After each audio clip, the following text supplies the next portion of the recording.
Hi Fatima. Hello.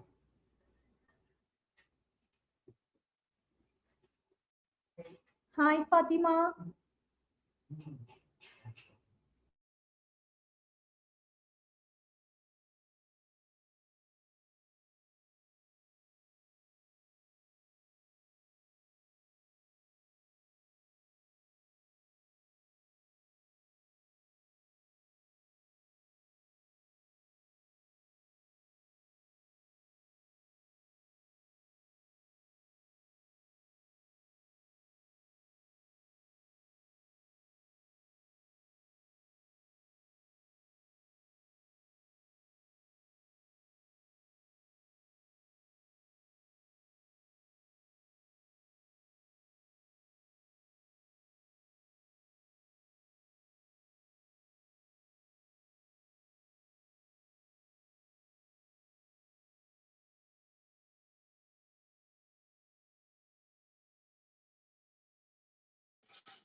Hi Fatima. Hi, how are you? I'm good. How are you? Sorry? How are you? Yeah, very well, thank you. How are you? I am good. Thank you. Welcome to the Global Virtual Summit 2025, Fatima. Sorry? Welcome to the Global Virtual Summit 2025, Fatima. Lovely. Thank you so much for having me. Yeah. Yeah, Fatima, before going to your session, I would like to introduce you to our audience. Lovely. Yeah. Thank you. Fatima Zaman is the co-founder of Cenerity UK. She is dedicated to pioneering innovative approaches in mental health recovery through a values-led ethos centered on dignity, compassion, and transformation, with certification in dialectical behavior therapy, forensic psychology, and ethical decision making. She is designed evidence-based programs that significantly improve well-being. Her academic foundation from Goldsmith, University of London, combines theory with hands-on experience, guiding empathetic and effective care delivery. Beyond her mental health work, she is passionate advocate for a gender equity and education, contribute to Women UK and page to support girls education in Pakistan. Her mission is to build inclusive system that empower women and marginalized communities towards healthier, more helpful lives. That's a wonderful bio, Fatima, and stage is all yours. Lovely. Thank you so much for having me. And it's an absolute pleasure. And for me to be here and speak about a topic that I feel so passionate about. So today I will be discussing revolutionizing mental health. And when I say revolution, I mean, you know, um, sorry, I mean results, right? So I'm very excited to discuss the results that I've been achieving in my 25 years of experience. But before I go into that, I'd like to take you back to when I first started 25 years ago. I had just finished my training to work with individuals diagnosed with mental illnesses, and I was feeling very, very excited. But I remember walking into the dining room and seeing a patient who was scruffy and unkempt. He was pacing the floor ominously, and I was standing next to a nurse, and I didn't know how to react, feeling quite frightened when suddenly the man picked up a chair and threw it through a window. As you can imagine, my heart was racing, my palms were sweating as the glass shattered all around me. And I thought to myself, what do I do? In that moment, two male nurses rushed into the dining room, forcibly administered an injection into the man's lower back. It was really astonishing how much it helped him to settle down, and I felt quite relieved and safe. But I also remember feeling conflicted, thinking that did not seem right. And as the time went on, I had the opportunity to work in various other mental health services, each reinforcing the same structured approach to managing incidents. I gradually came to accept that this was simply the standard way of treating patients in a crisis by focusing on immediate risk management, containment, and symptom control, rather than deeper long-term healing. So as I gained more experience and insight, I started to question the effectiveness of this approach. I began to wonder why so much emphasis was placed on managing symptoms rather than addressing the root cause, of the distress which was, demonstrated to me. And, why we were primarily responding to cries after they had escalated rather than working proactively to prevent them. Why were we focusing on short-term stabilization instead of fostering long-term recovery and resilience? These questions challenged my understanding of mental health care and led me to explore alternative, more holistic approaches, the ones that prioritize nurture, understanding, and addressing the underlying emotional, psychological, and social factors contributing to a person's struggles. This shift in perspective ultimately shaped my approach to mental health, pushing me to advocate for more compassionate and root cause focused interventions rather than merely managing surface level symptoms. In the era where diseases like diabetes, obesity, and heart disease are prevalent, lifestyle medication emerges as a transformative approach to recovery. As you said, Melinda, I'm Fatima Zaman and I run a care home group for adults with mental illnesses. In 2018, I received an award from King's College London for my experience and insights on recovery and rehabilitation, and insight on how we can improve the well-being of those diagnosed with mental illnesses. I've always held the belief that there is a more respectful and compassionate approach to supporting individuals with mental illnesses. This change in mindset was a part of a broader shift in how we approach mental health care in a nurturing and a caring manner with dignity and compassion. However, understanding the boundaries are very, very important too. I vividly remember working as a manager for a care home where newly admitted resident was labelled as having challenging behaviour. Every night there would be an incident which put the resident's safety in danger, and the owner of the care home would regularly bring in male staff to restrain her. To me, what was being presented as challenging behaviour looked more like distress. I believe that no one wakes up in the morning thinking, today I'm going to self-harm or bang my head against the wall until it bleeds.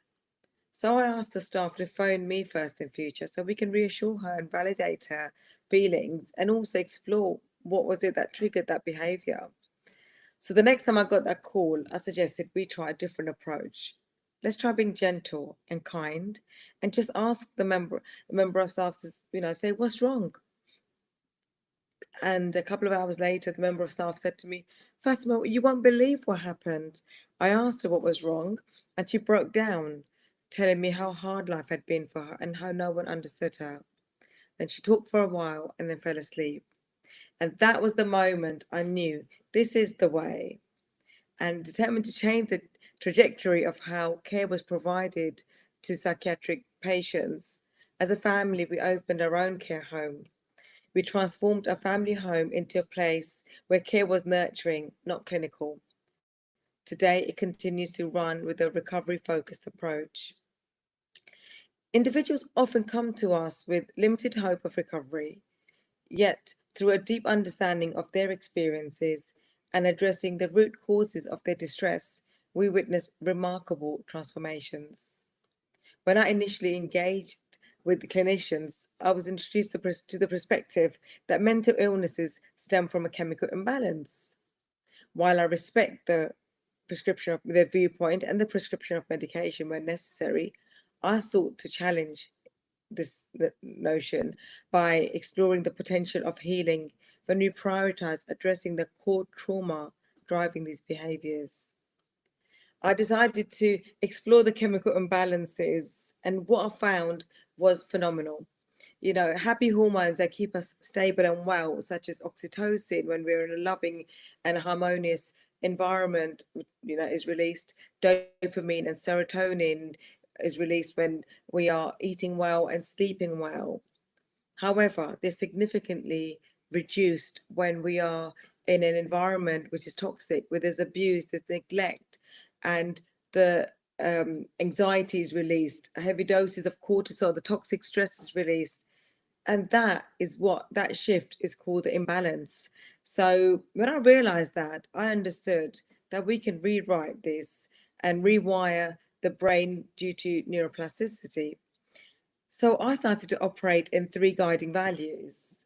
Firstly, when I see the resident, I look at the person, not just the diagnosis. Often the residents arrive heavily medicated. The first step for us is to understand the history, not just the symptoms. Me and my staff team, we engage with them in a warm and a very supportive manner, asking questions like, what happened to you? And what is it that really triggers you and upsets you right now, and causes you to display behaviors that may not be seen as very pleasant or the norm, right? Because I believe that it's essential to listen to their stories and validate how they feel. People want to be heard, and many of them have experienced unimaginable trauma, and what they need is space where they can share without judgment. And we provide that space, and we take the time to understand the person behind the diagnosis. Then I create a personalized care plan, which is tailored to each individual, emphasizing their trauma informed care. We focus on their strengths, their interests, so we can improve their daily life. We, build their confidence again. Challenging behaviors are seen as distress signals, and we focus on providing the comfort and reassurance rather than imposing control. I remember working with a young woman. She was just 18 and had been in the care system since the age of 7. During the assessment, she told me that she used self-harm as a way to manage her emotions. And her previous care settings, up to 6 members of staff were assigned to watch her constantly. I mean, can you imagine someone is watching your every move? It cannot be pleasant. So we remove that aspect and give them autonomy, give them a bit of control. Of course, monitoring them closely, but we make sure our approach was different and focused on providing emotional support using gentle techniques to help manage her feelings in a healthier way. Over time, she stopped self-harming and began engaging in positive activities that helped her cope. And thirdly, I focus on finding the balance between gently stretching the abilities and confidence while managing the risks safely. I encourage our residents to explore their full potential while thoughtfully managing and mitigating any risks. For example, we introduce them to activities like shopping, day trips, sports, and yoga, which help normalize their daily experiences. One of our residents who struggled with substance abuse became a regular at the gym, rebuilding her self-esteem and confidence. By offering activities that align with their interests and strengths, we see incredible results. Residents start to give back by volunteering, reconnecting with their families, and even regain the ability to live independently.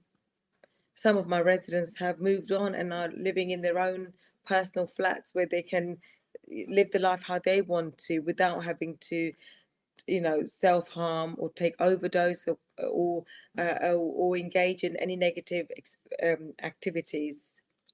My approach may not have been very popular at the beginning, but I've been very fortunate to work with some forward-thinking clinicians who shared my vision.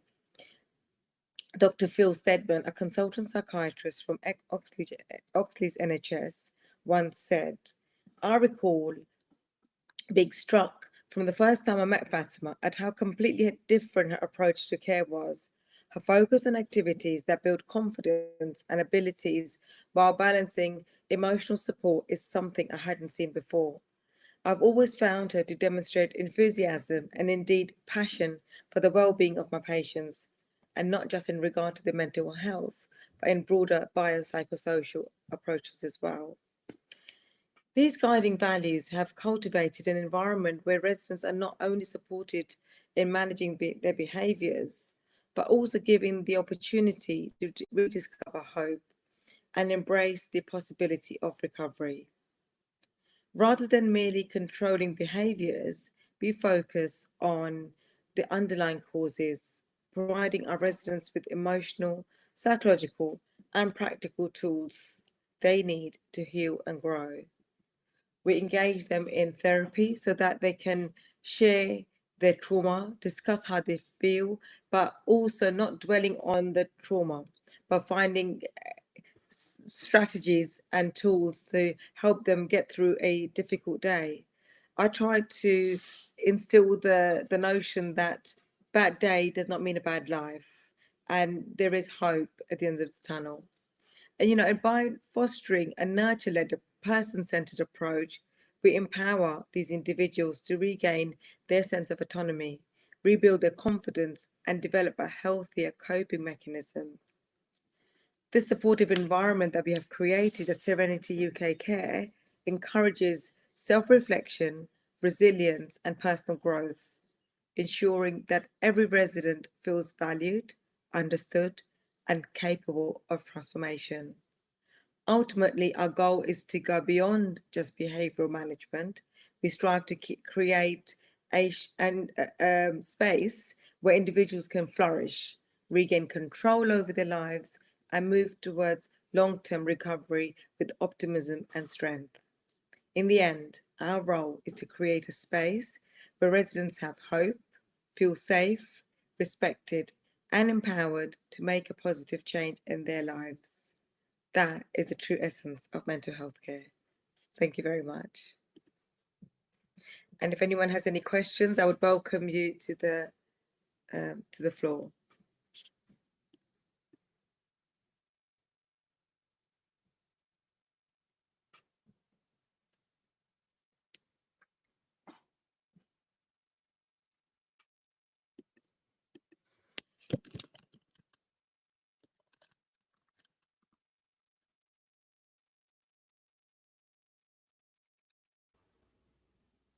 Yeah, Fatima, that was a fantastic presentation. Thank you. Yeah, we have a few questions from our audience. I would like to ask you one question. Sure. Yeah. Why does empowerment mean in mental health recovery? Very good question. Thank you very much. So empowerment is very important. I'll tell you why.